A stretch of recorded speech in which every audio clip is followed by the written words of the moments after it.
ಗುರು ಒಂದೇ ಬಸಿರು,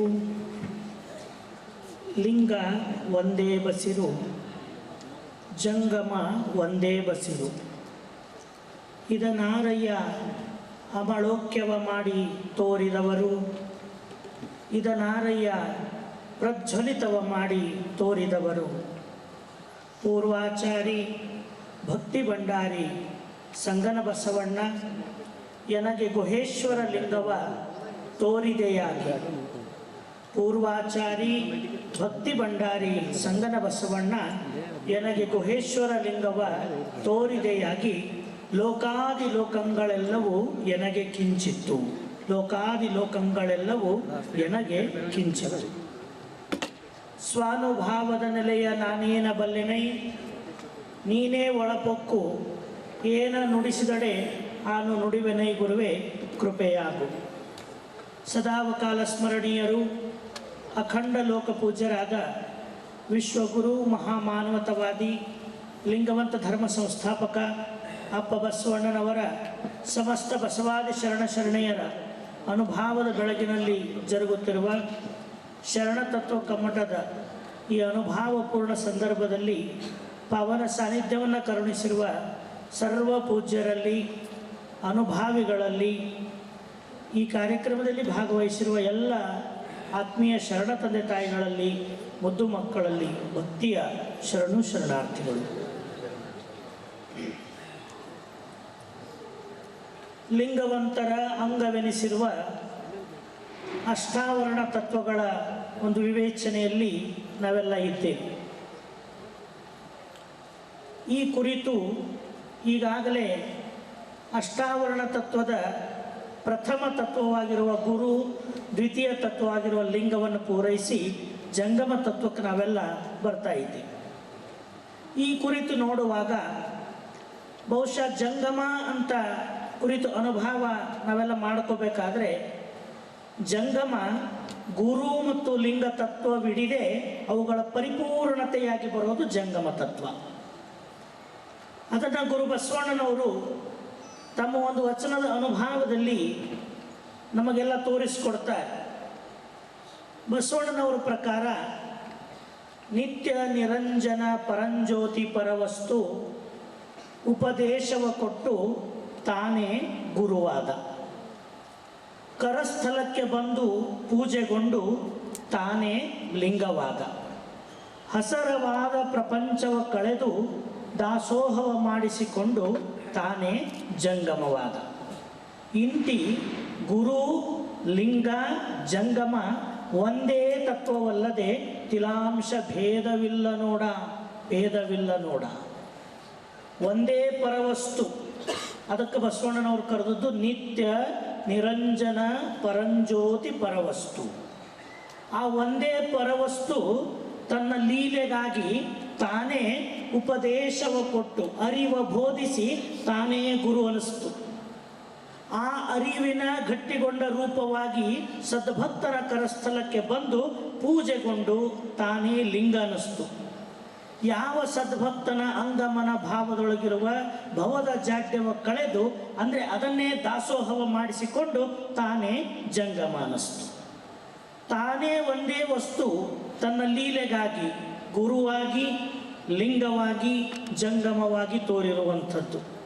ಈ ಅಷ್ಟಾವರಣ ತತ್ವಗಳಲ್ಲಿ ಏನು ಈ ಗುರು, ಲಿಂಗ, ಜಂಗಮ ಅನ್ನುವ ಒಂದೇ ಪರವಸ್ತುವಿನ ಈ ಮೂರು ಮುಖ್ಯವಾದ ಮುಖಗಳದಾವಲ್ಲ, ಇವುಗಳ ಮುಂದುವರೆದಿರತಕ್ಕಂಥ ಒಂದು ವಿಕಾಸವೇ ಒಂದು ವಿಭೂತಿ, ರುದ್ರಾಕ್ಷಿ, ಪಾದೋದಕ, ಪ್ರಸಾದ ಮಂತ್ರವಾಗಿ ವಿಸ್ತಾರ ಆಗುವಂಥದ್ದು.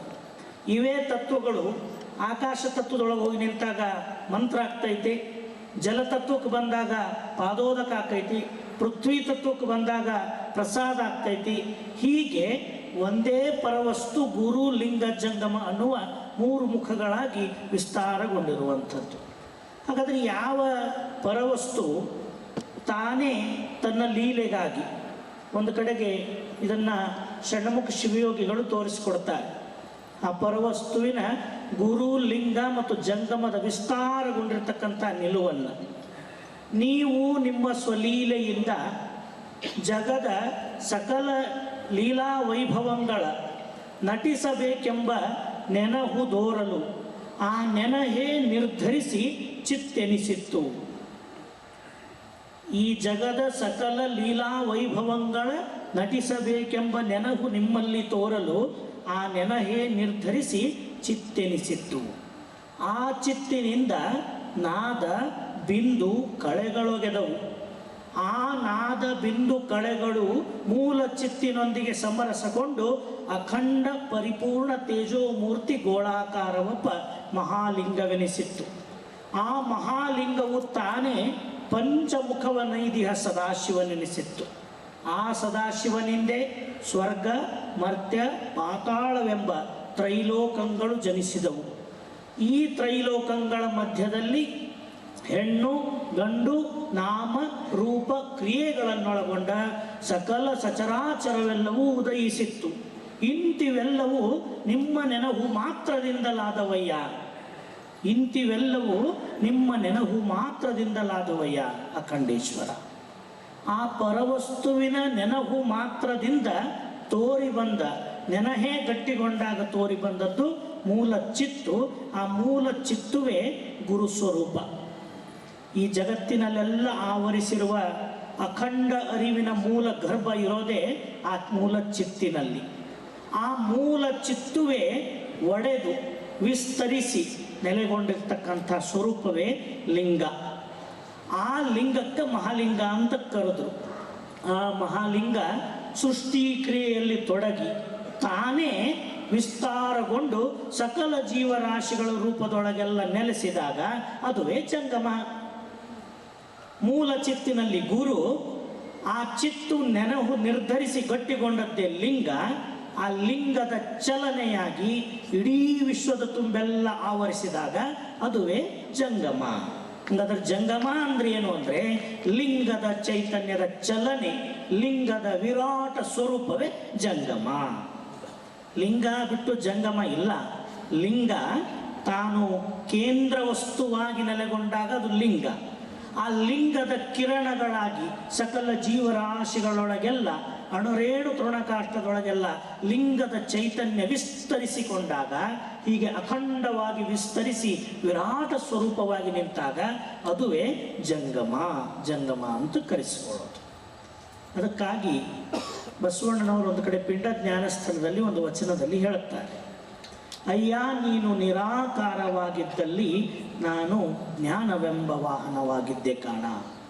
ಅಯ್ಯ ನೀನು ನಾಟ್ಯಕ್ಕೆ ನಿಂದಲ್ಲಿ ನಾನು ಚೈತನ್ಯವೆಂಬ ವಾಹನವಾಗಿದ್ದೆ ಕಾಣ. ಅಯ್ಯ ನೀನು ಆಕಾರವಾಗಿದ್ದಲ್ಲಿ ನಾನು ಋಷಭನೆಂಬ ವಾಹನವಾಗಿದ್ದೆ ಕಾಣ. ಅಯ್ಯ ನೀನು ಜಂಗಮ ಲಾಂಛನವಾಗಿ ಬಂದಲ್ಲಿ ನಾನು ಭಕ್ತನೆಂಬ ವಾಹನವಾಗಿದ್ದೆ ಕಾಣ ಕೂಡಲ ಸಂಗಮ ದೇವ. ಆ ಒಂದೇ ಪರವಸ್ತು ನಿರಾಕಾರವಾಗಿ, ನಂತರ ನಾಟ್ಯಕ್ಕೆ ನಿಲ್ಲೋದು ಅಂದ್ರೆ ಲೀಲೆಯನ್ನಾಡಿ, ಸಾಕಾರಗೊಳ್ಳೋದು ಅಂದ್ರೆ ಮಹಾಲಿಂಗ ಸ್ವರೂಪವಾಗಿ, ಆ ಮಹಾಲಿಂಗವೇ ಮುಂದೆ ಜಂಗಮ ಲಾಂಛನವಾಗಿ ಬಂದಾಗ ಈ ನಾನು ಭಕ್ತನೆಂಬ ವಾಹನವಾಗಿ ನಿನ್ನೊಂದಿಗಿದ್ದೇನೆ. ಹಾಗಾದರೆ ದೇವ ಮತ್ತು ಜೀವನ ಸಂಬಂಧ ಅವಿನಾಭಾವವಾಗಿ ನಡ್ಕೊಂಡು ಬಂದಾಗ ಅದರ ಆ ಲಿಂಗದ ವಿಸ್ತಾರಗೊಂಡಿರ್ತಕ್ಕಂಥ ರೂಪವಾಗಿ ಅದು ಜಂಗಮವಾಗಿ ಬಂದಾಗ, ಆ ಜಂಗಮ ಅನ್ನೋದು ಬಸವಣ್ಣನವ್ರಿಗೆ ಎಲ್ಲಿ ಕಂಡಿತ್ತು ಅಂದರೆ ಸಕಲ ಜೀವರಾಶಿಗಳೆಲ್ಲರ ರೂಪದಲ್ಲಿ ಕೂಡಲ ಸಂಗಮ ದೇವ ನೀನೇ ಜಂಗಮ ಮುಖವಾಗಿ ಬಂದಾಗ ನಾನು ಭಕ್ತನೆಂಬ ವಾಹನವಾಗಿ ನಾನು ನಿನ್ನೊಂದಿಗಿದ್ದೇನೆ. ಅದಕ್ಕೆ ಬಸವಣ್ಣನವ್ರು ಹೇಳುತ್ತಾರೆ, 84 ಲಕ್ಷ ಮುಖದೊಳಗೆ ಒಂದೇ ಮುಖವಾಗಿ ಕಾಡಿ ನೋಡೆನ್ನನು ಬೇಡಿ ನೋಡೆನ್ನನು. ನೀನು ಆವಾವ ಮುಖದೊಳಗೆ ಬಂದಳು ನೀವೇ ಕೂಡಲ ಸಂಗಮ ದೇವ. 84 ಲಕ್ಷ ಜೀವರಾಶಿಗಳು ಇವೆಲ್ಲವೂ ಬಸವಣ್ಣನವರ ದೃಷ್ಟಿಯಲ್ಲಿ ಲಿಂಗದ ಮುಖ ಜಂಗಮಗಳೇ. 84 ಲಕ್ಷ ಜೀವರಾಶಿಗಳು ಅಂದ್ರೆ ಲಿಂಗವನ್ನು ಬಿಟ್ಟು ಬೇರಲ್ಲ. ಯಾವ ಕೇಂದ್ರ ಸ್ಥಾನವಾಗಿ ನಿಂತ ಮಹಾಲಿಂಗ, ಆ ಮಹಾಲಿಂಗದ ಕಿರಣ ಸ್ವರೂಪವಾಗಿರುವೇ 84 ಲಕ್ಷ ಜೀವರಾಶಿಗಳು ಈ ಸಮಸ್ತವಾಗಿರ್ತಕ್ಕಂಥ ಬ್ರಹ್ಮಾಂಡ. ಈ ಸಮಸ್ತವಾಗಿರ್ತಕ್ಕಂಥ ಬ್ರಹ್ಮಾಂಡದೊಳಗೆಲ್ಲ ಲಿಂಗ ಹೇಗೆ ನೆಲೆಸಿದೆ ಅಂತ ಕೇಳಿದ್ರೆ ಜಂಗಮವಾಗಿ ನೆಲೆಸಿದೆ. ಲಿಂಗ ಈ ಬ್ರಹ್ಮಾಂಡದಲ್ಲಿ ಹೇಗಿದೆ? ಜಂಗಮ ಸ್ವರೂಪವಾಗಿದೆ, ಜಂಗಮವಾಗಿ ನೆಲೆಸಿದೆ. ಅದಕ್ಕೆ ಬಸವಣ್ಣನವ್ರು ಏನಂತ ಹೇಳ್ಕೊಂಡ್ರು, ಬಸವ ಬಾರಯ್ಯ ಮರ್ತ್ಯ ಲೋಕದೊಳಗೆ ಭಕ್ತರುಂಟೆ ಹೇಳಯ್ಯ. ಮತ್ತಾರೂ ಇಲ್ಲ, ನಾನೊಬ್ಬನೇ ಭಕ್ತ, ಮಿಕ್ಕವರೆಲ್ಲ ಜಂಗಮಲಿಂಗ, ನೀವೇ ಅಯ್ಯ ಕೂಡಲ ಸಂಗಮ ದೇವ ಅಂದಾಗ ಬಸವಣ್ಣನವರ ಕೂಡಲ ಸಂಗಮ ದೇವ, ಬಸವಣ್ಣನವರ ಕರದಿಷ್ಟ ಲಿಂಗ ಜಂಗಮ ಮುಖವಾಗಿ ಜಗದ್ಭರಿತವಾಗಿ ತೋರಿ ಬಂದಿದೆ. ಅದನ್ನು ಮಹಾದೇವಿ ಅಕ್ಕಗಳು ಹೆಂಗೆ ತೋರಿಸ್ತಾರೆ, ಜಂಗಮದ ನಿಲುವು, ಜಂಗಮದ ಸ್ಥಿತಿ ಈ ಪ್ರಪಂಚದೊಳಗೆ ಹೇಗಿದೆ ಅಂತ ಕೇಳಿದ್ರೆ, ವನವೆಲ್ಲ ನೀವೇ, ವನದೊಳಗಣ ಜೀವ ತರುವೆಲ್ಲ ನೀವೇ, ವನದೊಳಗಾಡುವ ಖಗ ಮೃಗ ಪಕ್ಷಿಗಳೆಲ್ಲ ನೀವೇ. ಚನ್ನಮಲ್ಲಿಕಾರ್ಜುನ ಸರ್ವಭರಿತನಾಗಿ ನೀ ನನಗೊಮ್ಮೆ ಮುಖದೋರ. ಪರಮಾತ್ಮ ಜಂಗಮವಾಗಿ ಪ್ರಪಂಚದೊಳಗೆಲ್ಲ ಇದ್ದಾನೆ. ಈ ಪ್ರಪಂಚದೊಳಗೆಲ್ಲ ಇರುವ ಲಿಂಗದ ಚೈತನ್ಯಕ್ಕೆ ಜಂಗಮ ಅಂತ ಕರೀತಾರೆ. ಹಂಗಾರೆ ಅದು ಎಲ್ಲೆಲ್ಲಿ ಕಂಡ್ರು ಅವರು ಅಂದರೆ, ವನವೆಲ್ಲ ನೀವೇ, ವನದೊಳಗಣ ಜೀವ ತರುವೆಲ್ಲ ನೀವೇ, ವನದೊಳಗಾಡುವ ಖಗ ಮೃಗ ಪಕ್ಷಿಗಳೆಲ್ಲ ನೀವೇ. ಈ ಪ್ರಪಂಚವನ್ನ ಕಣ್ಣು ಬಿಟ್ಟು ನೋಡಿದರೆ ಏನು ಕಾಣ್ತೈತಿ, ಅದೆಲ್ಲವೂ ಲಿಂಗದ ಮುಖ ಜಂಗಮವೇ. ನಮ್ಮ ಕಣ್ಣು ಮುಂದಿರೋದೆಲ್ಲವೂ ಜಂಗಮವೇ. ಅದಕ್ಕೆ ಬಸವಣ್ಣವ್ರು ಏನಂತಾರ, ಕಾಂಬುದೆಲ್ಲವೂ ಕೂಡಲ ಸಂಗಮ, ಕಾಂಬುದೆಲ್ಲವೂ ಕೂಡಲ ಸಂಗಮ. ಏನು ಕಾಣ್ತೈತಿ ಪ್ರಪಂಚದೊಳಗ, ಈ ಕಾಣೋದೆಲ್ಲವೂ ಸಹಿತ ನನ್ನ ಬಿಟ್ಟು ಭಿನ್ನವಾಗಿರುವ, ಅಂದ್ರೆ ನನ್ನೊಳಗಿನ ಪರವಸ್ತುವನ್ನು ಬಿಟ್ಟು ಭಿನ್ನವಾಗಿರೋ ಪ್ರಪಂಚ ಅಲ್ಲ, ಪ್ರಪಂಚವೆಲ್ಲವೂ ಕೂಡ ಜಂಗಮ ಭರಿತವಾಗಿದೆ, ಶಿವಮಯವಾಗಿದೆ. ಇಲ್ಲಿ ಪರಮಾತ್ಮನೇ ಜಂಗಮವಾಗಿ ವಿರಾಟ ಸ್ವರೂಪದಲ್ಲಿ ಪರಿಪೂರ್ಣವಾಗಿ ಆವರಿಸಿದ್ದಾನೆ. ಹೀಗೆ ಆವರಿಸಿರುವ ಪರಿಪೂರ್ಣ ಜಗದ್ಭರಿತವಾದ ಲಿಂಗ ತತ್ವವೇ ಜಂಗಮ ಅಂತ ಕರೆಸಿಕೊಳ್ಳುವಂಥದ್ದು. ಅದಕ್ಕೆ ಬಸವಣ್ಣನವರು ಅದನ್ನು ಕುರಿತು ಹೇಳುವಾಗ ಏನಂತ ಹೇಳಿದ್ರು, ಎತ್ತೆತ್ತ ನೋಡಿದಡತ್ತತ್ತ ನೀನೇ ದೇವ. ಇನ್ನೇನು ಕಾಣಲಿಲ್ಲ. ಎತ್ತೆತ್ತ ನೋಡಿದಡತ್ತತ್ತ, ಆಕಾಶದತ್ತ ನೋಡಿದ್ರು, ಎಡಕ್ಕೆ ನೋಡಿದ್ರು, ಬಲಕ್ಕೆ ನೋಡಿದ್ರು, ಈ ಪ್ರಪಂಚದ ಎತ್ತೆತ್ತ ಕಣ್ಣ ಹಾಯಿಸಿ ನೋಡಿದ್ರು ಕೂಡ ಯಾರು ಕಾಣಲಿಲ್ಲ. ಶ್ರೀಮಂತರು, ಇವರು ಬಡವರು, ಇವರು ಕಲಿತವರು, ಇವರು ಕಲಿದವರು, ಇವರು ದೊಡ್ಡವರು, ಇವರು ಸಣ್ಣವರು, ಹಿಂಗೆ ಕಾಣಲಿಲ್ಲ. ಏನು ಕಾಣ್ತವರಿಗೆ, ಪ್ರಪಂಚದ ಸಕಲ ಜೀವಿಗಳನ್ನು ನೋಡಿದಾಗ ಎತ್ತೆತ್ತ ನೋಡಿದಡತ್ತತ್ತ ನೀವೇ ದೇವ. ಇದು ಜಂಗಮ. ಎಲ್ಲಿ ನೋಡಿದ್ರು ಎಲ್ಲದರಲ್ಲಿಯೂ ಲಿಂಗದ ಕಳೆ ಇರೋದು.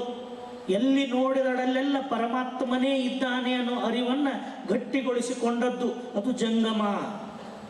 ಸಕಲ ವಿಸ್ತಾರದ ರೂಹು ನೀವೇ ದೇವ, ವಿಶ್ವತೋ ಚಕ್ಷು ನೀವೇ ದೇವ, ವಿಶ್ವತೋ ಮುಖ ನೀವೇ ದೇವ, ವಿಶ್ವತ ಪಾದ ನೀವೇ ದೇವ, ಕೂಡಲ ಸಂಗಮ ದೇವ.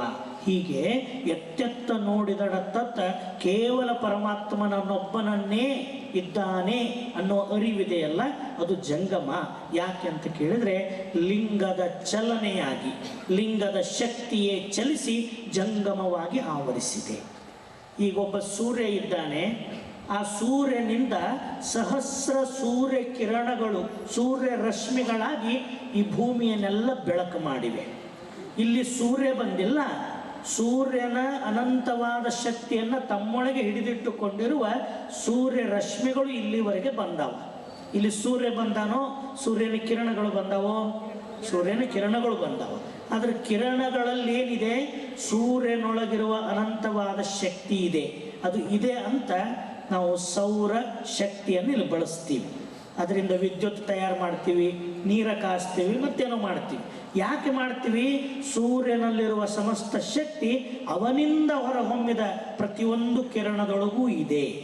ಹಾಗೆ ಸೂರ್ಯ ಹೇಗೆ ಒಂದು ಕಡೆಗೆ ಇದ್ದು ತನ್ನೊಳಗಿನ ಶಕ್ತಿಯನ್ನ ತನ್ನ ರಶ್ಮಿಯ ಮುಖಾಂತರವಾಗಿ ಪ್ರವಹಿಸಿ ಇಡೀ ಪ್ರಪಂಚದ ಸಕಲ ಚೇಷ್ಟೆಗಳಿಗೆ ಕಾರಣನಾಗಿದ್ದಾನಲ್ಲ, ಹಾಗೆ ಒಂದೇ ಪರವಸ್ತು ತಾನಿದ್ದ ಕೇಂದ್ರದಲ್ಲಿದ್ದದ್ದು ಮಹಾಲಿಂಗ, ಲಿಂಗ ತತ್ವ. ಆ ಲಿಂಗ ತತ್ವದಿಂದ ಹೊರಹೊಮ್ಮಿದ ಅನಂತ ರಶ್ಮಿಗಳದವಲ್ಲ, ಅದು ಜಂಗಮ ತತ್ವ. ಅದು ಜಂಗಮ ತತ್ವ, ಅವನಿಂದಲೇ ಹೊರಹೊಮ್ಮಿತ್ತು. ಅದಕ್ಕಾಗಿ ಬಸವಣ್ಣನವ್ರು ಏನಂತಾರೆ, ಛಲ ಬೇಕು ಶರಣಂಗೆ ಲಿಂಗ ಜಂಗಮ ಒಂದೆಂಬ. ಬೇರೆ ಅಲ್ಲದು, ಲಿಂಗ ಜಂಗಮ ಅಂತ ಹೆಸರು ಬೇರೆ ಆಗಿದೆ.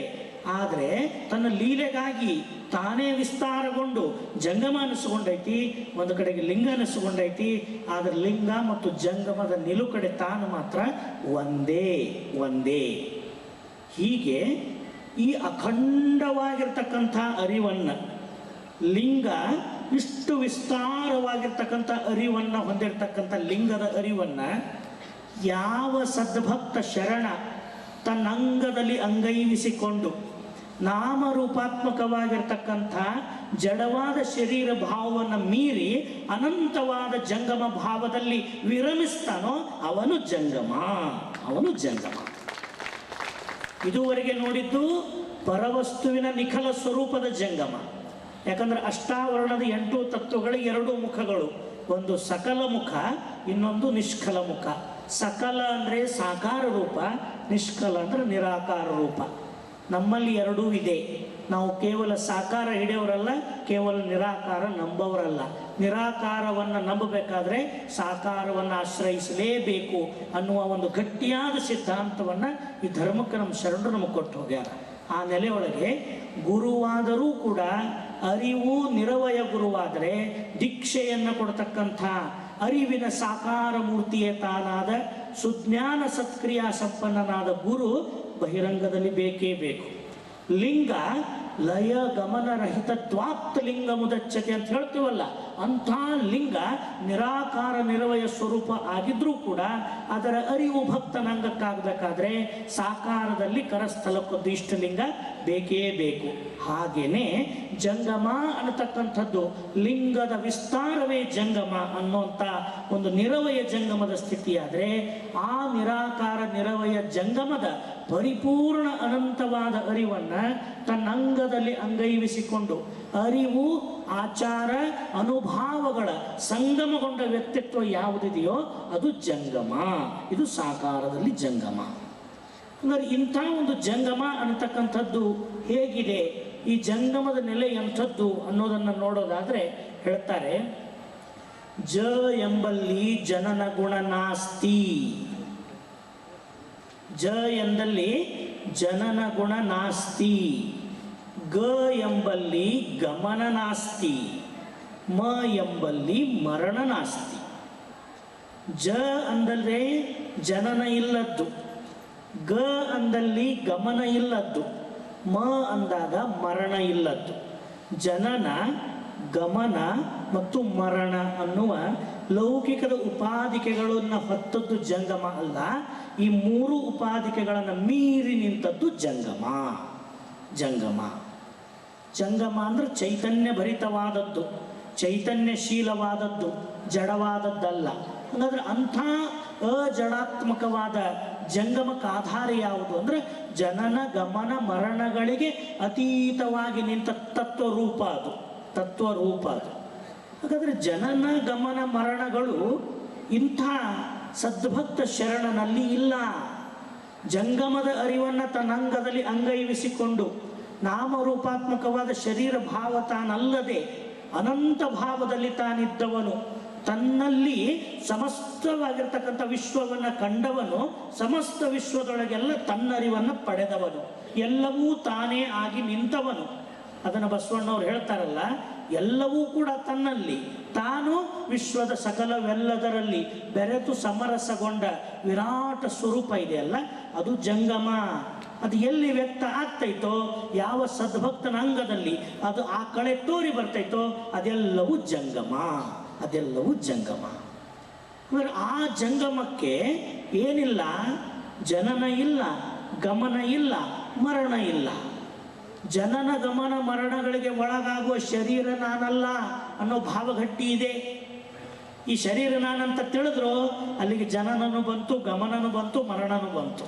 ಇದನ್ನು ಕಳ್ಕೊಂಡು ನಿಲ್ಲುವುದು. ಅದಕ್ಕೆ ಬಸವಣ್ಣವ್ರು ಏನಂತಾರೆ, ಎನಗೆ ಜನನವಾಯಿತ್ಯಂಬರು ಎನಗೆ ಜನನವಿಲ್ಲವಯ್ಯ, ಎನಗೆ ಮರಣವಾಯಿತ್ಯಂಬರು ಎನಗೆ ಮರಣವಿಲ್ಲವಯ್ಯ. ಅಂದರೆ ಯಾವ ಜನನ ಯಾವ ಮರಣಗಳಿಗೆ ಯಾವ ಶರೀರ ತುತ್ತಾಗ್ತೈತಲ್ಲ, ಆ ಶರೀರದೊಳಗಡೆ ಇರ್ತಕ್ಕಂಥ ಪರವಸ್ತುವಿನ ನೆಲೆ, ಅದರ ಅನಂತತೆ, ಅದುವೇ ತಾನು, ಸಚ್ಚಿದಾನಂದ ನಿತ್ಯ ಪರಿಪೂರ್ಣ ವಸ್ತುವೇ ತಾನು ಅಂತ ತಿಳಿದು ತಾನು ತಿಳಿದ ಆ ಪರಿಪೂರ್ಣ ಲಿಂಗಾಂಗ ಸಾಧನೆಯ ಫಲವನ್ನು ಸುಳಿದು ಸುಳಿದು ಸುಳಿದು ಅನುಭಾವದ ಮುಖಾಂತರ ಸಂಚರಿಸಿ ಹಂಚೋದೈತಲ್ಲ, ಅದು ಜಂಗಮದ ನೆಲೆ. ಅದು ಜಂಗಮದ ನೆಲೆ. ಇದು ಬಸವ ತತ್ವದ ವಿಶೇಷತೆ. ಇದು ತಾನು ಮಾತ್ರ ಆ ಸಾಧನೆಯನ್ನು ಮಾಡಿ ಸಾಧಕನಾಗೋದಲ್ಲ, ತಾನು ಕಂಡುಕೊಂಡ ಲಿಂಗಾಂಗ ಸಾಧನೆಯ ನಿಕ್ಷೇಪವನ್ನು ತಾನು ಮಾತ್ರ ಅನುಭವಿಸೋದಲ್ಲ, ಸುಳಿದು ಹೊರಸೂಸೋದು. ತಾನು ಕಂಡುಕೊಂಡ ಲಿಂಗಾಂಗದ ಅನುಭವವನ್ನು ಇತರರೂ ಕಾಣುವಂತೆ ಪ್ರೇರೇಪಿಸೋದಿದೆಯಲ್ಲ, ಅದು ಜಂಗಮದ ನೆಲೆ. ಅದು ಜಂಗಮದ ನೆಲೆ. ಅದಕ್ಕೆ ಪ್ರಭುದೇವರು ಹೇಳುತ್ತಾರೆ, ಯಾವ ಅದ್ಭುತವಾಗಿರ್ತಕ್ಕಂಥ ಮಾತುಗಳಲ್ಲಿ ಹೇಳ್ತಾರಂದ್ರೆ, ಬಿರುಗಾಳಿ ಬೀಸಿ ಮರ ಮುರಿಯುವಂತಹ ಸುಳುಹದೋರದೆ, ಬಿರುಗಾಳಿ ಬೀಸಿ ಮರ ಮುರಿಯುವಂತಹ ಸುಳುಹದೋರದೆ, ತಂಗಾಳಿ ಪರಿಮಳದೊಡಗೂಡಿ ಸುಳಿವಂತೆ ಸುಳಿಯಬೇಕು. ಸುಳಿದಡೆ ನೆಟ್ಟನೆ ಜಂಗಮವಾಗಿ ಸುಳಿಯಬೇಕು, ನಿಂದಡೆ ನೆಟ್ಟನೆ ಭಕ್ತನಾಗಿ ನಿಲ್ಲಬೇಕು. ಹೆಂಗೆ ಸುಳಿಬೇಕಂತ ಜಂಗಮ? ಸುಳಿದಡೆ ತಂಗಾಳಿ ಪರಿಮಳದೊಡಗೂಡಿ ಸುಳಿಯುವಂತೆ ಸುಳಿಯಬೇಕು. ಮರ ಮುರಿಯುವಂಥ ಬಿರುಗಾಳಿಯಾಗಿ ಸುಳಿಯೋದು ಜಂಗಮ ಅಲ್ಲ. ಯಾವ ಆವೇಶಗಳಿಗೆ ಒಳಗಾಗೋದು, ಪೂರ್ವಾಗ್ರಹಗಳಿಗೆ ಒಳಗಾಗೋದು, ಇಂಥ ಆವೇಶಗಳನ್ನು ಒಳಗಿಟ್ಟುಕೊಂಡು ಏನೋ ಒಂದು ಉಪದೇಶ ಕೊಡೋದು, ಇದು ಜಂಗಮದ ನಿಲುವಲ್ಲ. ಜಂಗಮ ಹೆಂಗಿರ್ಬೇಕಂತೆ? ತಂಗಾಳಿ ಪರಿಮಳದೊಡಗೂಡಿ ಸುಳಿಯುವಂತೆ ಸುಳಿಯಬೇಕು. ಯಾವ ತಂಗಾಳಿ ಒಂದು ಒಳ್ಳೆ ಕುಸುಮದ ಪರಿಮಳವನ್ನು ಹಿಡ್ಕೊಂಡು ನಮ್ಮ ಹತ್ರ ಬಂದರೆ ನಮಗೆಲ್ಲ ಎಷ್ಟು ಅದ್ಭುತವಾಗಿರ್ತಕ್ಕಂಥ ಆನಂದದ ಅನುಭವವನ್ನು ಕೊಡ್ತೈತಲ್ಲ. ಈಗ ಕೊಡಾಕತೈತೆ ನೋಡ್ರಿ, ಎಷ್ಟು ಚಂದ ಗಾಳಿ ಬರಾಕತೈತಲ್ಲ. ಹಿಂಗೆ ಬಂತು ಅಂದ್ರೆ ಎಷ್ಟು ಸಮಾಧಾನ ಆಕೈತಿ, ಸುಖದ ಅನುಭವ ಆಗ್ತೈತಿ. ಹಾಗೆ ಜಂಗಮದ ನಿಲುವು ಹೆಂಗಿರಬೇಕು ಅಂದ್ರೆ, ಜಂಗಮದ ಸುಳಿವು ಅನುಭಾವದ ಪರಿಮಳವನ್ನು ಹೊತ್ತು ತರಬೇಕದು. ನಮ್ಮೊಳಗಡೆ ಇರತಕ್ಕಂಥ ಅರಿವು, ಆಚಾರ, ಅನುಭಾವದ ಪರಿಮಳವನ್ನು ನಮಗೆ ತೋರಿಸಿ ಕೊಡಬೇಕದು. ಬರೀ ಸುಳಿದು ಹೋಗೋದಲ್ಲ. ನೀನೂ ಸಾಮಾನ್ಯನಲ್ಲ, ನೀನೂ ಗುರುವೇ ಇದ್ದೀಯಾ, ಲಿಂಗವೇ ಇದ್ದೀಯಾ, ಜಂಗಮವಿದ್ದೀಯಾ ಅಂತ ಭಕ್ತನೊಳಗಡಗಿರುವ ಗುರುಲಿಂಗ ಜಂಗಮದ ನೆಲೆಯನ್ನು ತೋರಿಕೊಡುವಂಥದ್ದಿರಬೇಕು. ಹಾಗೆ ಸುಳಿದಡೆ ನೆಟ್ಟನೆ ಜಂಗಮವಾಗಿ ಸುಳಿಯಬೇಕು. ಹೀಗೆ ಸುಳಿತಕ್ಕಂಥದ್ದಿದೆಯಲ್ಲ, ಇದು ಜಂಗಮ. ಜಂಗಮದ ನೆಲೆ ಸ್ಥಾವರಾತ್ಮಕವಾಗಿ ಒಂದು ಕಡೆಗೆ ನಿಲ್ಲೋದಲ್ಲ. ಜಂಗಮ ಚರಿಸುವುದು. ಅದು ತನ್ನ ಮೂಲ ಗುಣದಲ್ಲೇ ಚರಿಸೋ ಗುಣ ಐತೆ ಅದಕ್ಕೆ. ಹೆಂಗೆ? ಲಿಂಗದಿಂದ ಚರಿಸಿ ಜಂಗಮ ಆಗೈತಿ. ಲಿಂಗದೊಳಗೆ ಕೂತಿದ್ರೆ ಲಿಂಗ ಇರ್ತಿತ್ತದು. ಲಿಂಗ ಚರಿಸಿ ಅನಂತವಾಗಿ ವ್ಯಾಪಿಸಿದ ಪರಿಣಾಮ ಅದು ಜಂಗಮ ಆಗೈತಲ್ಲ. ಹಾಗೆ ಆ ಜಂಗಮದ ಅನಂತತೆಯನ್ನು ತನ್ನಲ್ಲಿ ಆವಿರ್ಭವಿಸಿಕೊಂಡಿರ್ತಕ್ಕಂಥ ಈ ನಿಜ ಜಂಗಮ ತಾನು ಕೂಡ ಸುಳಿದು ಸುಳಿದು ಸುಳಿದು ತಾನು ಕಂಡುಕೊಂಡ ಅರಿವು, ಆಚಾರ, ಅನುಭಾವದ ನೆಲೆಯನ್ನು ಎಲ್ಲೆಡೆಗೆ ಪಸರಿಸಬೇಕು. ಹೇಗೆ ಪಸರಿಸಬೇಕು? ತಾನು ಕಂಡುಕೊಂಡ ಅನುಭಾವ ಎಲ್ಲರ ತನುಮನ ಭಾವವನ್ನು ಆವರಿಸುವಂತೆ ಪಸರಿಸಬೇಕು. ಇದು ಜಂಗಮದ ನೆಲೆ. ಇಂತಪ್ಪ ಜಂಗಮಕ್ಕೆ ಏನೇನು ಇಲ್ಲಂತ. ಏನಿಲ್ಲ? ಜಂಗಮಕ್ಕೆ ಮಾತಾಪಿತರಿಲ್ಲ, ಜಂಗಮಕ್ಕೆ ಜಾತಿ ಬಂಧುಗಳಿಲ್ಲ, ಜಂಗಮಕ್ಕೆ ಮಲಮಾಯಗಳಿಲ್ಲ, ಜಂಗಮಕ್ಕೆ ಕುಲಗೋತ್ರಗಳಿಲ್ಲ. ಈ ಜಂಗಮಕ್ಕಿಂತ ಯಾವ ಭೌತಿಕ ಪ್ರಪಂಚದ ಕಟ್ಟುಗಳೂ ಇಲ್ಲ. ತಂದೆ ತಾಯಿ ಇಲ್ಲ, ಮಾತಾಪಿತರಿಲ್ಲ, ಮಲಮಾಯಗಳಿಲ್ಲ, ಜಾತಿ ಕುಲಗೋತ್ರಗಳ ಸೋಂಕಿಲ್ಲ. ಆ ಜಂಗಮ ಅಂತಕ್ಕಂಥದ್ದು ಇದೆಲ್ಲವನ್ನು ಮೀರಿ ನಿಂತಂಥದ್ದು. ಅದಕ್ಕೆ ಬಸವಣ್ಣವ್ರು ಹೇಳ್ತಾರೆ, ಸ್ಥಾವರ ಭಕ್ತಂಗೆ ಸೀಮೆಯಲ್ಲದೆ ಘನಲಿಂಗ ಜಂಗಮಕ್ಕೆ ಸೀಮೆಯಲ್ಲಿಯದೋ ಕೂಡಲ ಸಂಗಮ ದೇವ. ಅದರ ಜಂಗಮ ಅಂದರೆ, ಜಂಗಮನಾಗಿ ರೂಪುಗೊಂಡೋದು ಅಂದರೆ ತನ್ನೊಳಗಡೆ ಇರತಕ್ಕಂಥ ಪರವಸ್ತುವಿನ ನೆಲೆಯನ್ನು ಪರಿಪೂರ್ಣವಾಗಿ ಅರಿತು ಆ ಅನಂತ ಭಾವದಲ್ಲಿ ನೆಲೆಗೊಂಡು ತನ್ನ ಪರವಸ್ತುವಿನ ಮತ್ತು ಈ ಪ್ರಪಂಚದೊಳಗಿರ್ತಕ್ಕಂಥ ಸಮಸ್ತ ಜೀವರಾಶಿಗಳ ಸಂಬಂಧದಲ್ಲಿ ಸದಾ ನೆಲೆಗೊಂಡಿರತಕ್ಕಂಥದ್ದು ಜಂಗಮ. ಅಭಿನ್ನ ಸ್ಥಿತಿಯಲ್ಲಿ ಇರೋದು ಜಂಗಮ. ನಾವು ಬೇರೆ ನೀವು ಬೇರೆ ಅಂದ್ರೆ ಜಂಗಮ ಅಲ್ಲ. ನಾಮರೂಪಕ್ಕೆ ಬೇರಾಗಿ ತೋರಿದರೂ ಕೂಡ ಎಲ್ಲರನ್ನೂ ಕೂಡ ಆವರಿಸಿರ್ತಕ್ಕಂಥದ್ದು ಒಂದೇ ವಸ್ತು, ಅದು ಅಖಂಡ ವಸ್ತು ಅನ್ನೋ ಅರಿವನ್ನು ಹೊಂದಿರೋದು ಜಂಗಮ. ಮಣಿಗಳ ಸೂತ್ರದಂತೆ ತ್ರಿಣಯನನಿ ನಿಪ್ಪೆಯಯ್ಯ, ಎಣಿಸುವಡೆ ತನು ಭಿನ್ನ ಆತ್ಮನೊಬ್ಬನೇ. ಎಣಿಸ್ಕೊತ ಹೋದ್ರೆ ಮಣಿಗಳು ಬಹಳ, ಅದರವೆಲ್ಲವನ್ನು ಆವರಿಸಿರ್ತಕ್ಕಂಥ ಸೂತ್ರ ಅದು ಒಂದೇ. ಹಾಗೆ ನಮ್ಮ ದೇಹಗಳು ಹಲವಾರು, ಇವಕ್ಕೆ ಸಂಖ್ಯೆ ಜನಸಂಖ್ಯೆ ಬಹಳ ದೊಡ್ಡದು, ಅದರ ಸಂಖ್ಯೆ ಎಷ್ಟು ದೊಡ್ಡದೈತಿ ಅಷ್ಟು ಸಂಖ್ಯೆಯಲ್ಲಿ ಒಳಗಡೆ ಸೂತ್ರ ಇಲ್ಲ. ಸೂತ್ರ ಮಾತ್ರ ಪರವಸ್ತುವಿನ ಸೂತ್ರ, ನಮ್ಮೆಲ್ಲರನ್ನು ಆವರಿಸಿರುವ ಸೂತ್ರ ಅದು ಒಂದೇ, ಅದು ಒಂದೇ. ಹಾಗಾದರೆ ಪ್ರಪಂಚದ ಎಲ್ಲರೊಳಗೂ ಕೂಡ ನಾವಿದ್ದೇವೆ, ನಮ್ಮೊಳಗೆ ಪ್ರಪಂಚದ ಸಕಲವೂ ಅಡಗಿದೆ. ಇಂಥ ಅನಂತ ಭಾವದಲ್ಲಿರ್ತಕ್ಕಂಥದ್ದೇ ಜಂಗಮ. ಈ ನೆಲೆಯಲ್ಲಿ ಚನ್ನಬಸವಣ್ಣನವರು ಒಂದು ಎಚ್ಚರಿಕೆಯನ್ನು ಕೊಡುತ್ತಾರೆ. ಈ ಜಂಗಮ ಅಂದ ತಕ್ಷಣ ಒಮ್ಮೊಮ್ಮೆ ಸ್ವಲ್ಪ ಯಾಕಡೆ ಹೊಳ್ತಿರ್ತೇವಲ್ಲ, ನಮ್ಮ ಮನಸ್ಸು ಹೊಳ್ತಿರ್ತೈತಲ್ಲ, ಮತ್ತೆ ಎಚ್ಚರಿಕೆ ಕೊಡುತ್ತಾರೆ. ಇಷ್ಟು ಗಟ್ಟಿ ತತ್ವ ಐತಿದು ಅಂತ ತಿಳಿಸ್ಕೋತ ಹೇಳ್ತಾರೆ. ಕೇಶ ಕಾಷಾಯಾಂಬರವ ನಿಕ್ಕಿದಡೇನು, ವಿಭೂತಿ ರುದ್ರಾಕ್ಷಿ ಧರಿಸಿದಡೇನು, ಸಾಕಾರದಲ್ಲಿ ಸನುಮತರಲ್ಲ, ನಿರಾಕಾರದಲ್ಲಿ ನಿರತರಲ್ಲ, ಪರಮಾರ್ಥದಲ್ಲಿ ಪರಿಣಾಮಿ ಅಲ್ಲ. ಇದು ಕಾರಣ ತುರುಬಾಗಲಿ ಬೋಳಾಗಲಿ ಜಡೆಯಾಗಲಿ ಅರಿವು ಆಚಾರ ಉಳ್ಳಡೆ ಜಂಗಮ. ಅರಿವು ಆಚಾರ ಉಳ್ಳಡೆ ಜಂಗಮ. ಈ ವಚನ ಹೇಳಿದುಕೊಳ್ಳೋಣ ಖುಷಿ ಆಯ್ತು ನೋಡ್ರಿ ಎಲ್ಲರಿಗೂ. ಇಷ್ಟೊತ್ತನ ನೋಡಾಕತ್ತಿದ್ದೆ ನಾನು, ಗಟ್ಟಿ ತತ್ವ ಹೇಳೋ ಮುಂದೆ ಒಂದು ನಮೂನೆ ಕುಂತಿದ್ರಿ ಎಲ್ಲರೂ. ಈ ವಚನ ಹೇಳಿದುಕೊಳ್ಳು ಒಂಥರ ಬಡದೆ ಬಸ್ದಂಗೆ ಆಯಿತು. ಇದು ಆಗಬಾರ್ದು, ನಮ್ಮ ದೌರ್ಬಲ್ಯ, ಇದು ಗೊತ್ತಿರಬೇಕು. ಸ್ವಲ್ಪ ಈ ವಚನಗಳನ್ನು ಎದಕ್ಕಿಟ್ಟಿರ್ತಾರಂದರೆ, ಕೆಲವೊಂದು ಸಾರಿ ಆ ಮೂಲ ಧರ್ಮ ತತ್ವಗಳು ಎಲ್ಲರೇ ನಮ್ಮ ವೈಯಕ್ತಿಕ ದಾರಿ ತಪ್ಪಿಸಬಾರ್ದಂತ ಇಟ್ಟಿರ್ತಾರೆ. ಅದನ್ನು ಅಷ್ಟು ಪೂರ್ತಿಯಾಗಿ ಇಟ್ಕೋಬೇಕು. ಅಂಥವಕ್ಕೆ ನಾವು ಭಾಳ ಮಹತ್ವ ಕೊಡ್ತೀವಿ, ಭಾಳ ಖುಷಿ ಆಗ್ತೀವಿ.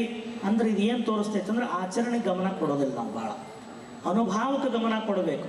ಇಷ್ಟೊತ್ತನ ನಾವೇನು ಕೇಳಿದ್ವಲ್ಲ, ಅದು ಜಂಗಮದ ಗಟ್ಟಿತನ ರೀ ಒಳಗಿಂದದು, ಅದಕ್ಕೆ ಗಮನ ಹೆಚ್ಚು ಕೊಡ್ಬೇಕು ನಾವು. ಅದನ್ನು ಕೇಳುವಾಗ ಮಕ ಸಪ್ ಮಾಡ್ತೀವಿ. ಇಂಥ ವಚನ ಹೇಳಿದ ಕೂಡ ಖುಷಿಯಾಗಿ ಜಿಗಾಡ್ತೀವಿ. ಯಾಕಂತ ಕೇಳಿದ್ರೆ ಇದ್ರೊಳಗೆ ಏನೋ ಒಂದು ಐತಿ ಅಂತ, ಮೂದಲಿಸೋದೈತಿ ಅಂತ. ದಯಮಾಡಿ ಇದಕ್ಕೆ ಹೆಚ್ಚು ಗಮನ ಕೊಡ್ಬೇಡಿ. ಆನಂದ ಅನುಭವಿಸಿದ್ವು, ಇದನ್ನು ಹೊರಗೆ ಹಾಕಿದ್ರೆ ಹಂಗಲ್ಲ, ದಯಮಾಡಿ ಹಂಗೆ ಗಮನ ಕೊಡ್ಬೇಡ್ರಿ. ಯಾಕೆ ಈ ವಚನ ಹೇಳ್ತಾರೋ ಅಂದರೆ, ಎಲ್ಲೋ ಒಂದು ಕಡೆಗೆ ವೇಷ ಅನ್ನೋದು ಜಂಗಮ ಆಗಬಾರದು. ಜಂಗಮ ಅನ್ನತಕ್ಕಂಥದ್ದು ಅಂತರಂಗದ ತತ್ವದ ಸತ್ವವೇ ಹೊರತು ಅದು ವೇಷಕ್ಕೆ ಸಂಬಂಧಪಟ್ಟದ್ದಲ್ಲ.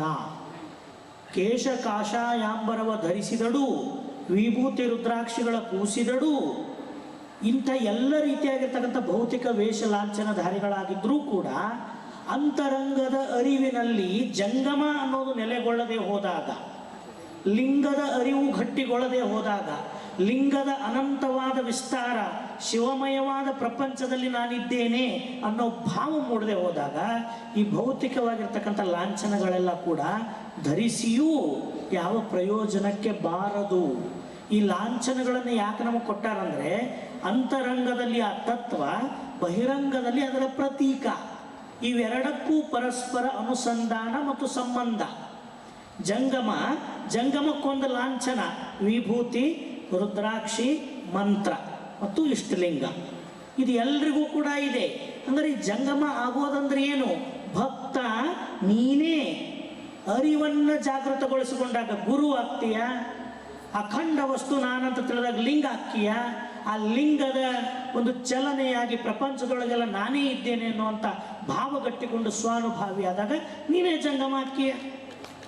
ನಿನ್ನ ಬಿಟ್ಟು ಗುರು ಆಗೋದು, ನಿನ್ನ ಬಿಟ್ಟು ಲಿಂಗ ಆಗೋದು, ನಿನ್ನ ಬಿಟ್ಟು ಜಂಗಮ ಆಗೋದು ಈ ಜಗತ್ತಿನೊಳಗೆ ಯಾವ ವ್ಯವಸ್ಥೆ ಇಲ್ಲ. ಇದೆಲ್ಲವೂ ಕೂಡ ಒಂದೇ ಪರವಸ್ತು ತಾನೇ ಗುರುವಾಗಿ, ಲಿಂಗವಾಗಿ, ಜಂಗಮವಾಗಿ ತೋರಿ ಈ ಸದ್ಭಕ್ತನ ಕಾಯದೊಳಗೆ ಅಡಗಿದೆ. ನಿನ್ನ ಬಿಟ್ಟು ಹೊರಗಿಲ್ಲ. ಅದು ತಾನು ಗುರುಲಿಂಗ ಜಂಗಮವಾಗಿ ತೋರ್ತು. ಆ ಗುರುಲಿಂಗ ಜಂಗಮ ಭಕ್ತನೇ ನಿನ್ನಂತರಂಗದೊಳಗೆ ತಾನು ಬಂದು ನೆಲೆಸ್ತು. ಆ ಗುರುಲಿಂಗ ಜಂಗಮ ಎಲ್ಲೈತಪ್ಪ? ನಿನ್ನೊಳಗೇ ನೆಲೆಸಿದೆ. ಯಾವ ಒಂದು ಮಾಯಾ ಆವರಣದ ಕಾರಣಕ್ಕೆ ನಮ್ಮೊಳಗಿನ ಗುರು, ನಮ್ಮೊಳಗಿನ ಲಿಂಗ, ನಮ್ಮೊಳಗಿನ ಜಂಗಮ ನಮ್ಮ ಅರಿವಿಗೆ ಬರ್ತಾ ಇಲ್ಲ ಅಷ್ಟೇ, ನಮ್ಮ ಅರಿವಿಗೆ ಬಂದಿಲ್ಲ. ಹಾಗಂತ ನಮ್ಮೊಳಗೆ ಗುರು ಲಿಂಗ ಜಂಗಮ ಇಲ್ಲಂತಲ್ಲ. ಗುರು ಇದೆ, ಲಿಂಗವೂ ಇದೆ, ಜಂಗಮವೂ ಇದೆ.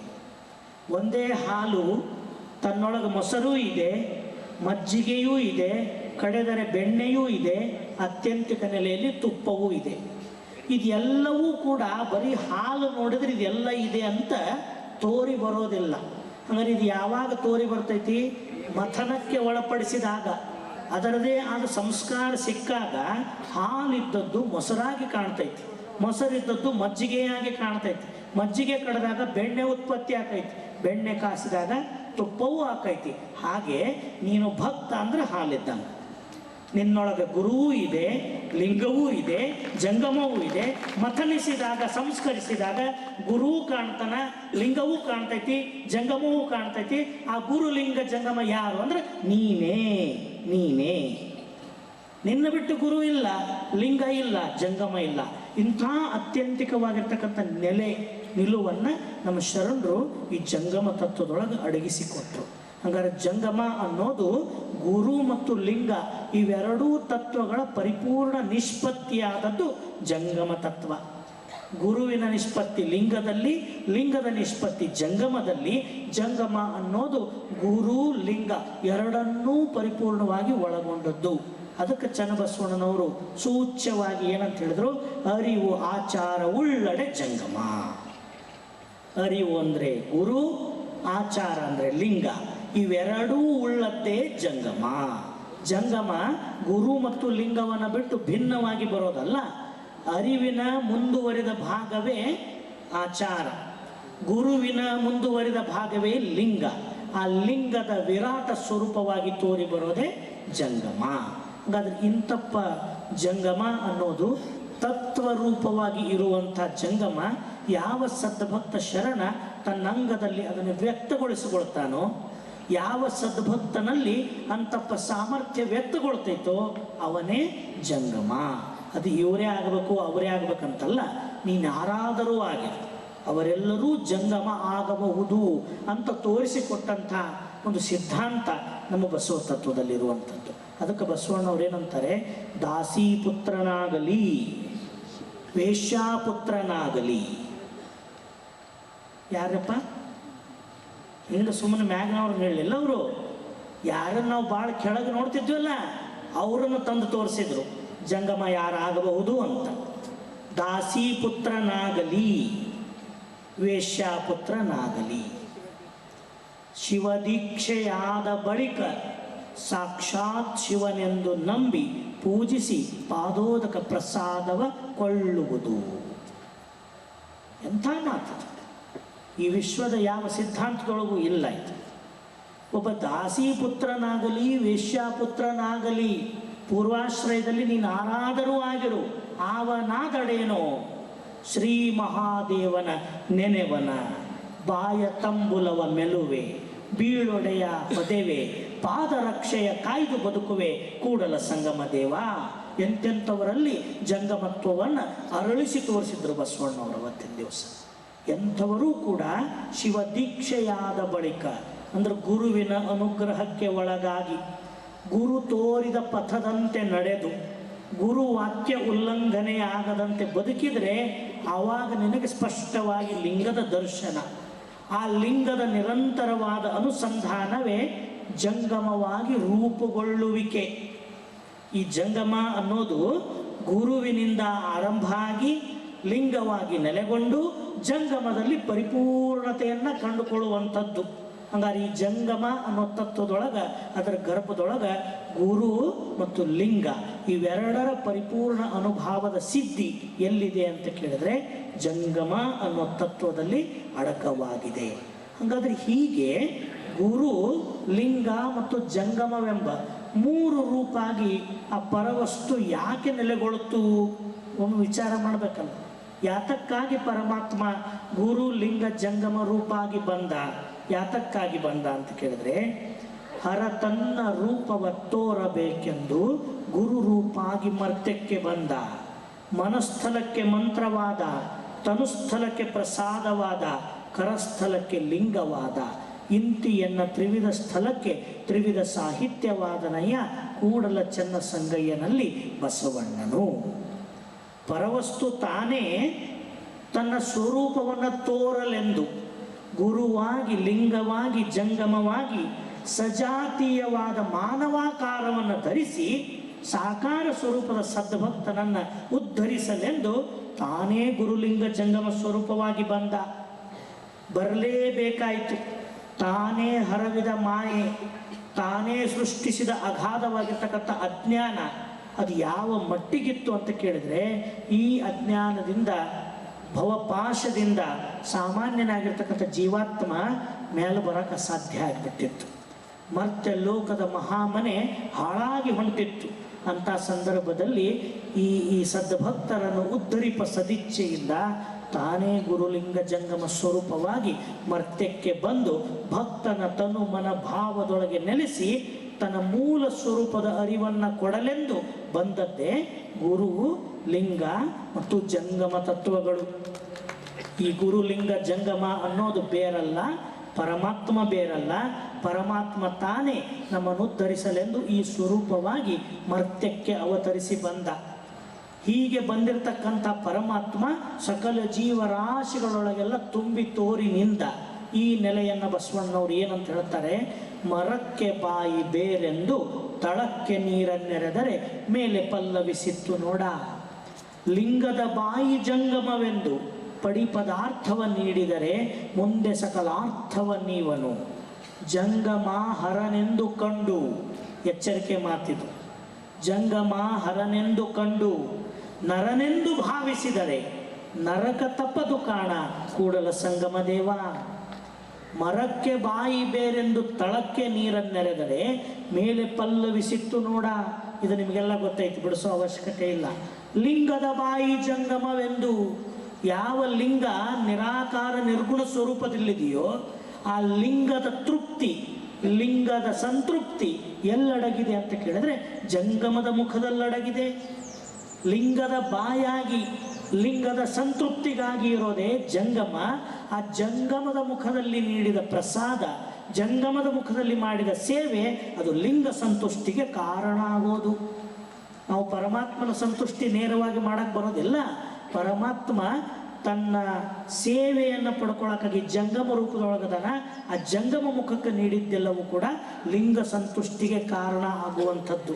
ಹಾಗಾದರೆ ಆ ಜಂಗಮ ಮುಖದಲ್ಲಿ ಸಂತೃಪ್ತಿಯನ್ನು ಮಾಡೋದು ಅಂದರೆ ಯಾವ ಪರಮಾತ್ಮ ಸಕಲ ಜೀವರಾಶಿಗಳ ರೂಪದಲ್ಲಿ ತೋರ್ತಾನಲ್ಲ, ಸಕಲ ಜೀವರಾಶಿಗಳ ರೂಪದಲ್ಲಿರ್ತಕ್ಕಂಥ ಪರಮಾತ್ಮನನ್ನು ಕಂಡು ನಮ್ಮ ಮತ್ತು ಪರಮಾತ್ಮನ ಆ ಜಂಗಮ ಮತ್ತು ಭಕ್ತನ ಸಂಬಂಧವನ್ನು ಅರಿತು ಜಂಗಮ ರೂಪ ಆಗಿ ನಿಂತಿರ್ತಕ್ಕಂಥ ಪರಮಾತ್ಮ ಯಾವ ರೂಪದಲ್ಲಿ ಯಾವುದೇ ಸಂದರ್ಭದಲ್ಲಿದ್ದರೂ ಕೂಡ ತಕ್ಷಣ ಅದಕ್ಕೆ ಸ್ಪಂದಿಸ್ತಕ್ಕಂಥ ಅಂತಃಕರುಣೆಯಿಂದ ವರ್ತಿಸೋದೈತಲ್ಲ, ಅದು ಲಿಂಗ ಸಂತುಷ್ಟಿಗೆ ಕಾರಣ ಆಗುವಂಥದ್ದು.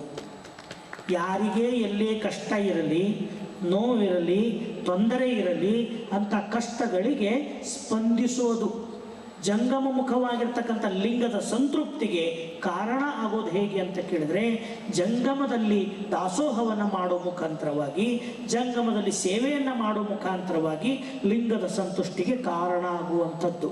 ಅದಕ್ಕೆ ಜಂಗಮಕ್ಕೆ ಏನಿಟ್ಟಾರ ಅಂದ್ರೆ ದಾಸೋಹದ ಮುಖವನ್ನು ಇಟ್ಟಾರ. ಏನು ನಾವು ಪಡೆದೀವಿ, ಪಡೆದದ್ದೆಲ್ಲವೂ ಕೂಡ ಪರಮಾತ್ಮನ ಪ್ರಸಾದ ರೂಪದಲ್ಲಿ ಪಡೆದೀವಿ. ಅದನ್ನು ನಾವು ಒಬ್ಬರೇ ಪಡೆಯೋದಲ್ಲ, ಪರಮಾತ್ಮನಿಗೆ ಅರ್ಪಿಸಿ ಪಡೆಯೋದು. ಕೊಡವನು ನಾನು, ಪಡೆಯವ ನಾನು ಅನ್ನೋ ಭಾವ ಮೀರಿ ಕೊಟ್ಟವನು ಅವನೇ, ಇಲ್ಲಿ ಕೊಡುವವನು ಅವನೇ, ಅಲ್ಲಿ ಪಡೆದು ಆನಂದಿಸುವವನು ಅವನೇ. ಇಲ್ಲಿ ಉಂಬಡು ಲಿಂಗಕ್ಕೆ ಬೋನ, ಅಲ್ಲಿದ್ದಡು ಲಿಂಗಕ್ಕೆ ಬೋನ ಅನ್ನೋ ಭಾವದಿಂದ ಅರ್ಪಿಸಿಕೊಳ್ಳೋದೈತಲ್ಲ, ಅದು ಭಕ್ತ ಮತ್ತು ಜಂಗಮದ ಸಂಬಂಧ. ಇಂಥ ಭಕ್ತ ಮತ್ತು ಜಂಗಮದ ಸಂಬಂಧವನ್ನು ಅರಿತು ಜಗದ್ಭರಿತವಾಗಿ ತುಂಬಿರ್ತಕ್ಕಂಥ ಜಂಗಮದ ಮುಖಾಂತರವಾಗಿ ಲಿಂಗದ ಸಂತೃಪ್ತಿಯನ್ನು ನಾವು ಹೆಂಗೆ ಮಾಡಬೇಕು ಅನ್ನೋದನ್ನು ಜಂಗಮ ತತ್ವದ ಮುಖಾಂತರವಾಗಿ ಬಸವಾದಿ ಪ್ರಭುತ್ವರು ನಮಗೆಲ್ಲ ತೋರಿಸಿಕೊಟ್ಟಾರ.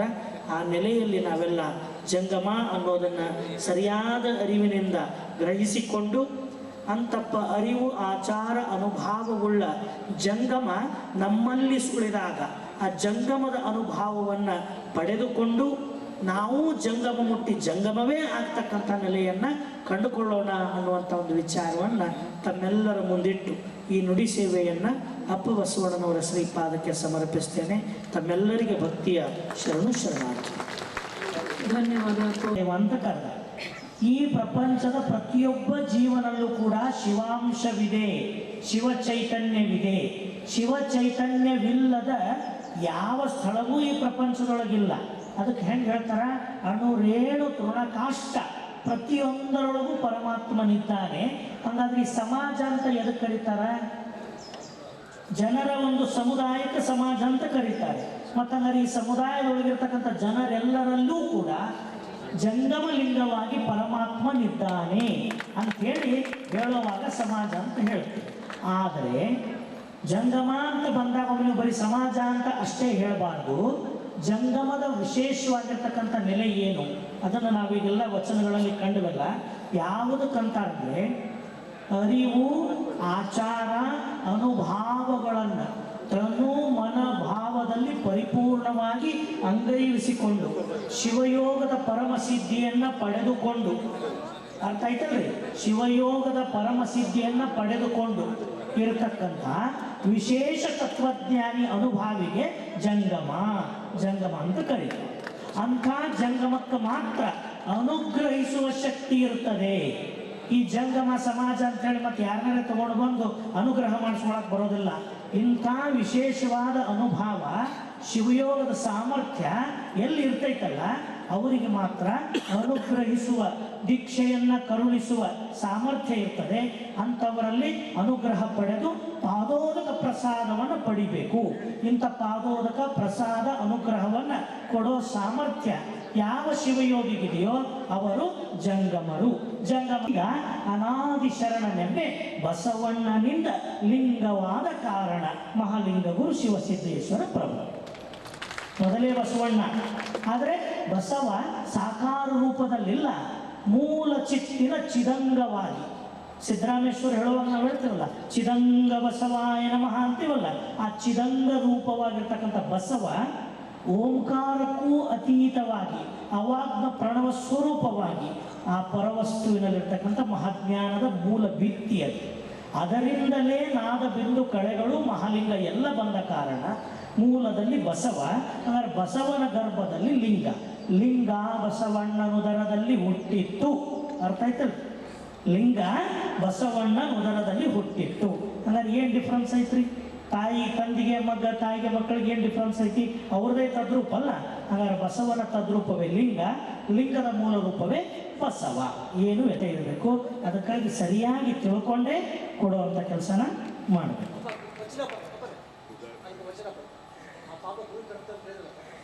ಐತ್ರಪವರದಲ್ಲದೆ ಬಲು ಹಾಗ ಬಲ್ಲುದೆ, ಲೋಕದ ಮಾನವರಿಗೆ ಶಿವ ದೀಕ್ಷೆ ಕೊಟ್ಟಡೆ ಭಕ್ತಿಯಲ್ಲಿ ಅದು ಮುನ್ನಿನಂತೆ.